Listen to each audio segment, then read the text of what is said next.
কচুর শাকের লতি দিয়ে কাসকি মাছের চচ্চড়ি হাতে মাখিয়ে সেই মজার। আসলে আমি যে কচু মানে লতিটা আজকে আপনাদের দেখাবো সেটা কিন্তু মানে আপনারা মানে আসল যে লতিটা দেখতে পান সেটা না, এটা কচুর শাক তুলেছিলাম দিয়ে কচুর শাকগুলো রান্না করে কচুর সঙ্গে সঙ্গে যে ডগাটা ছিল ঠিক সেই লতিটা আজকে আমি নিয়ে রান্না করলাম।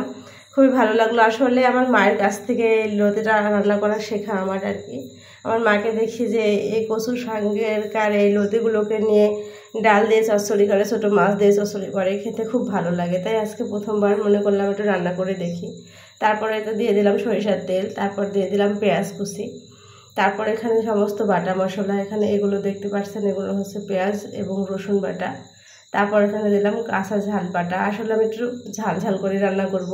ছোটো মাছের চচ্চড়িটা একটু ঝাল ঝাল খেতে আমার ভালো লাগে, আর ছোটো মাছ যেহেতু আমার বাচ্চারা খেতে পারে না তাই ঝাল দিতে আমার আর কোনো দ্বিধাবোধ লাগে না, আমার ভালো লাগে। তারপরে দিয়ে দেবো হচ্ছে হলুদ গুঁড়া। হলুদ গুঁড়ার সঙ্গে কিন্তু একটু শুকনো ঝালের গুঁড়াও দিয়েছিলাম যাতে মানে ঝালটা একটু ভালো হয়, কালারটাও একটু সুন্দর আসে। তাই একটু ভালো করে মাখিয়ে নিলাম। আসলে ভালো করে বাটা মশলাগুলোকে হাতে মাখিয়ে নিলাম। তারপরে যে কচুর শাকের লতি, শাক থেকে আমি এই লতিগুলোকে নিয়েছিলাম আর এই যে কাসকি মাছ, এগুলো দিয়ে এবার হাতে মাখিয়ে ভালো করে চচ্চড়িটা তৈরি করে নেব। এভাবে রান্না করে খেতে খুবই ভালো লেগেছিল। আজ ফার্স্ট টাইম রান্না করেছিলাম, এর আগে কখনোই আমি রান্না করিনি, কিন্তু খেয়েছি মায়ের হাতে বারবার, কিন্তু রান্না করা হয় নাই কখনোই। আজকে মনে করলাম আজকে একটু রান্না করে দেখি কেমন হয়।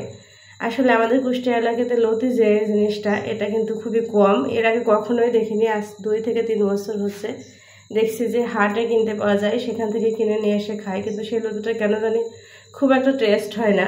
কিন্তু আমাদের কচুর শাকের সঙ্গে যে লতিটি, এই যে যেটা আপনারা এখন দেখতে পারতেছেন, এই লতিগুলো দিয়ে মাছ রান্না করে, ছোটো মাছ চচ্চড়ি করে রান্না করলাম। আসলে রান্নাটা খুবই মজার হয়েছিল, আপনারাও একবার ট্রাই করে দেখবেন আর কি। ট্রাই করে রান্না করে দেখবেন, তাহলেই আমার কথাটা বিশ্বাস করবেন। এটা শুধুমাত্র ছোটো মাছ দিয়ে না, এটা ডাল দিয়েও চচ্চড়ি করে আমার মা। খেতে হেবি ভালো লাগে, অনেক ভালো লাগে। আমার মায়ের হাতে রান্না বলে কথা, অনেকই ভালো লাগে। তারপরে যে পরিমাণ মতো পানি দিয়ে নেব। পরিমাণ মতো পানি দিয়ে, খুব একটা পানি দেওয়া লাগবে না আর কি, কারণ হচ্ছে লতি তো এমনি থেকে নরম জিনিস, আর ছোটো মাছ সেটা তো নরম আছেই।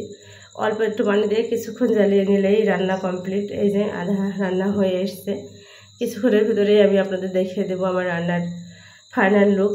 আসলে 1 প্লেট ভাত আসে আমি খেয়ে নিয়েছি আমার একটু লেবু দিয়ে, কেননা লতিটা কচুর, মুখ চুলকাতে পারে, কিন্তু না মুখ চুলকিয়েছিল না। তারপরেও আমি একটু লেবু নিয়েছিলাম খাবারের জন্য, যদি মুখটা চুলকায় আর কি। এই যে দেখছেন আমার রান্না কমপ্লিট, একদম চচ্চড়ি করে নিয়েছিলাম। অনেক অনেক মজার ছিল। এভাবে আপনারা ট্রাই করে দেখতে পারেন। কচুর শাক কিনে নিয়ে এসে সেই লতিটা একদম রান্না করে খেয়ে দেখবেন, খুবই ভালো লেগেছিলো, মানে লেগেছিলো আর কি, অনেক ভালো লেগেছিলো, অনেক মজা লেগেছিলো। আজকের ভিডিও পর্যন্ত, সবাই ভালো থাকবেন, আল্লাহ হাফিজ।